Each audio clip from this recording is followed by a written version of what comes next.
style crockpot, and most important of all, Zara's grape juice.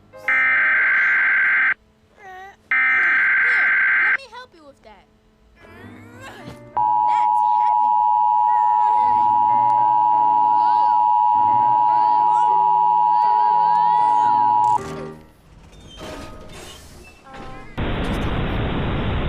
The National Weather Service in Dodge City has issued a flash flood warning for northern Stafford County and south central Kansas.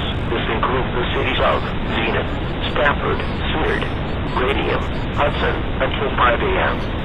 At 1:53 a.m., flash flooding was reported from an area of slow-moving thunderstorms with very heavy rainfall over northern Stafford County. Radar estimates of over 4 inches of rain has fallen, with additional heavy rainfall expected.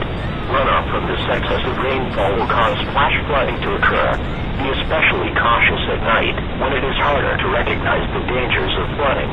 If flash flooding is observed, act quickly. Move up to higher ground to escape flood waters.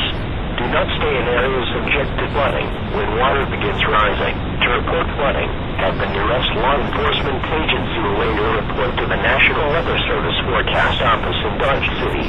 Repeating, a flash flood warning has been issued until 5 a.m. for the following counties: Stafford County and south central Kansas. Catch that train, it has a head of steam, and it would seem it's not stopping till Ukraine.